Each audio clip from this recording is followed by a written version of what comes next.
ఉమ్మడి ఖమ్మం జిల్లా నేటి వార్తలు గమనించినట్లయితే ఉన్నత విద్య కోసం అమెరికా వెళ్లినటువంటి ఖమ్మం రాపర్తి నగర్ రమణగుట్ట ప్రాంతానికి చెందినటువంటి ఓ విద్యార్థి దారుణ హత్యకు గురయ్యాడు. నూకారపు సాయి తేజ 4 నెలల క్రితమే ఉన్నత విద్య చదువుకునేందుకు అమెరికా దేశంలో ఉన్నటువంటి చికాగో నగరానికి వెళ్లాడు. అక్కడ ఒక స్టోర్ మేనేజర్గా పనిచేస్తూ పార్ట్ టైం జాబ్ చేస్తూ చదువుకున్నటువంటి కుర్రాడిని శుక్రవారం రాత్రిపూట భారత కాలమానం ప్రకారం శుక్రవారం రాత్రిపూట ఆయనని దారుణంగా హత్య చేశారు. క్యాష్ కౌంటర్లో ఉన్నటువంటి వ్యక్తి దగ్గరకు వచ్చి గన్ పెట్టి క్యాష్ దోచుకునేటువంటి ప్రయత్నం చేశారు.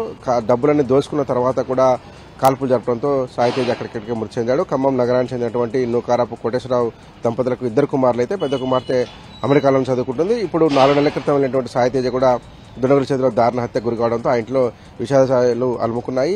పలువురు ఆ కుటుంబాన్ని పరామర్శించి ఓదార్చేటువంటి ప్రయత్నం చేశారు. అమెరికాలో హత్యకు గురికాబడినటువంటి సాయి తేజ కుటుంబాన్ని బీఆర్ఎస్ పార్టీ జిల్లా అధ్యక్షుడు ఎమ్మెల్సీ తాత మర్సుజాన్ పరామర్శించారు. ధైర్యంగా ఉండాలని ఆ కుటుంబ సభ్యులకు ధైర్యం చెప్పారు. అక్కడ అమెరికాలో తనకున్నటువంటి పరిచయాలను ఉపయోగించి సాయి తేజ మృతదేహాన్ని ఇండియా తరలించేందుకు ఏర్పాటు చేస్తామని ధైర్యం చెప్పి ఓదార్చారు. జరిగినటువంటి సంఘటన దురదృష్టకరమైన ఎప్పటికీ కూడా ధైర్యంగా ఉండాలని ఏదైతే ఇండియన్ కాన్సులేట్ కావచ్చు అక్కడ ఉన్నటువంటి అమెరికా మిత్రులతో మాట్లాడి సాయి తేజ మృతదేహాన్ని సాధ్యమైన తొందరలో ఇండియా తీసుకొచ్చేటువంటి ప్రయత్నం చేస్తామని భరోసా ఇచ్చారు.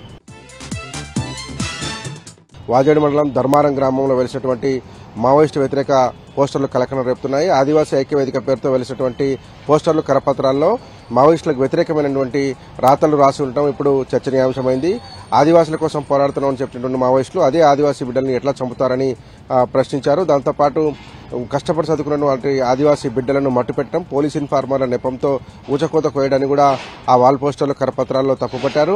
ఆదివాసీ ఐక్యవేదిక ములుగు జిల్లా కమిటీ పేరుతో ఈ వాల్ పోస్టర్లు అట్లాగే గోడపత్రికలు కరపత్రాలు ముద్రించి ధర్మారం గ్రామంలో పంచిపెట్టారు. దాంతోపాటు పెనుగోలు దగ్గర జరిగినటువంటి 2 హత్యలను కూడా ఈ కరపత్రాలు వాల్ పోస్టర్లలో తీవ్రంగా తప్పుపట్టారు.